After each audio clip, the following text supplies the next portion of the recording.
ایک bar association اسلام آباد میں تقریر کرتے ہوئے انہوں نے یہ کہا جو آپ کے سارے چینلز کی اور اخباروں کی زینت بنا کہ وہ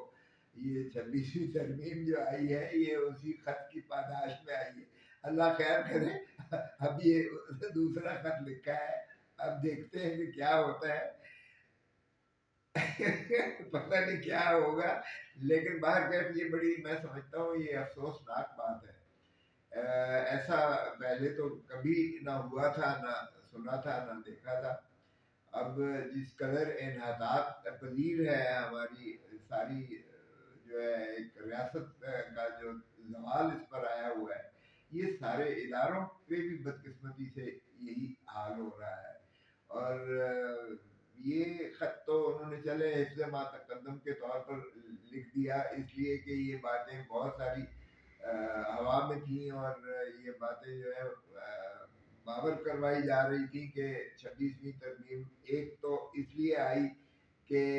سینئر پیونی جج منصور علی شاہ صاحب کو چیف جسٹس بننے سے کس طرح سے روکا جا سکتا ہے, کیونکہ یہ بڑی جدوجہد کے بعد ہم وکلاء کی وہ جو ہے یہ ایک کاوش بھی تھی, اس میں جو ہے ہمارے میں سمجھتا ہوں سول سوسائٹی نے بھی بہت کیا, ججز کی جانب سے بھی آیا اور سیاسی جماعتوں کی جانب سے بھی آیا کہ جی کیا مذاق ہو رہا ہے, جونیئر اٹھا کے چیف جسٹس بنا دیتے ہیں. اور ہم نے تسلسل سے دیکھا کہ یہ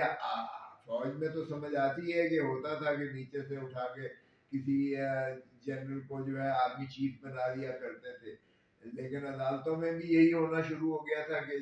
جونیئر جج کو جو ہے چیف جسٹس بنا دیا جاتا تھا. تو اس سے ظاہر ہے نہ تو ادارے کو کوئی فائدہ ہوتا تھا اور نہ ہی جو ہے نظام عدل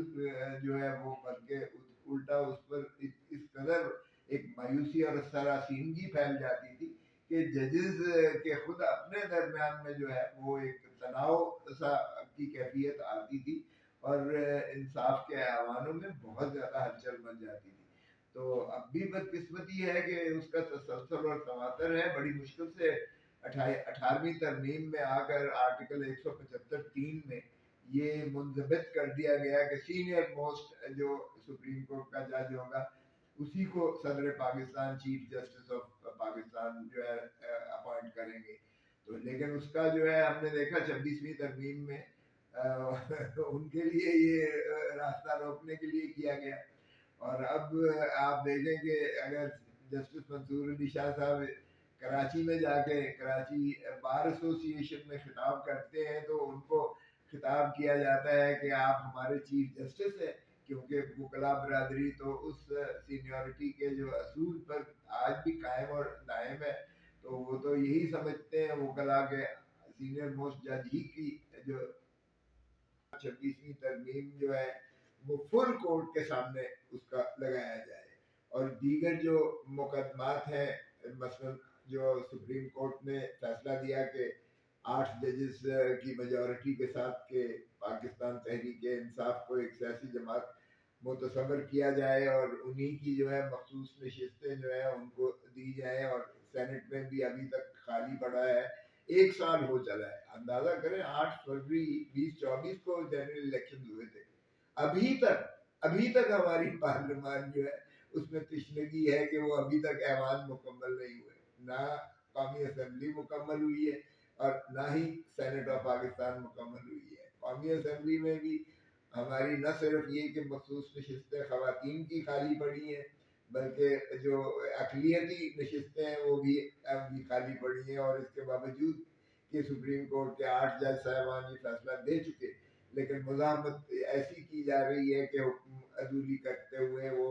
توہین عدالت کا تو مرتکب ہونے کو تیار ہے لیکن عمل داری کرنے کو تیار نہیں ہے. اس لیے کہ ریاستی ادارے سارے جو ہیں وہ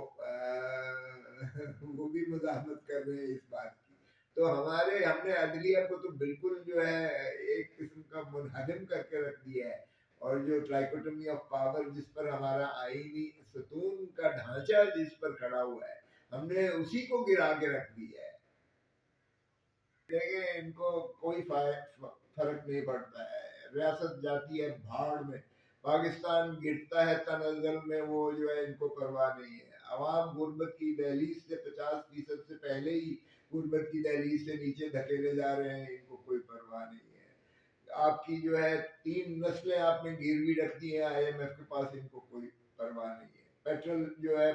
کی قیمت جو ہے آسمانوں تک چھوتی چلی جا رہی ہے، لوگ گاڑیاں بند کر کے موٹر سائیکل یا بسز پہ آ رہے ہیں، ان کو کوئی پرواہ نہیں ہے. لوگ اپنے پرائیویٹ اسکولوں سے بچوں کو نکال کے، کیونکہ فیسیں نہیں دے پا رہے ہیں، وہ پبلک اسکولوں میں لا رہے ہیں، کوئی پرواہ نہیں ہے. 3 کروڑ بچہ جو ہے وہ اسکولوں سے جو ہے جا نہیں رہا ہے، جا پا نہیں رہا ہے، کوئی پرواہ کسی کو نہیں ہے. 50% ہی آپ کے بچوں کی سٹنٹڈ گروتھ ہو رہی ہے، جس کا مطلب ہے آپ کی آئندہ نسل جو ہے وہ جسمانی اور ذہنی طور پر مفلوج ہوگی، ان کو کوئی پرواہ نہیں ہے. تو ہمارا 3 لاکھ جو ہے ایک سال میں ایک بچہ باہر گیا ہے، ملک چھوڑ کر گیا ہے، کشتیوں میں بیچارے ڈوب مرے ہیں، ملک میں کوئی رہنا نہیں چاہتا ہے، کس کی کوئی پرواہ نہیں ہے. دیکھیں یہ بڑی بدقسمتی ہے کہ اس ملک میں جو مایوسی اور جو آس اور امید لوگوں کی جو ہے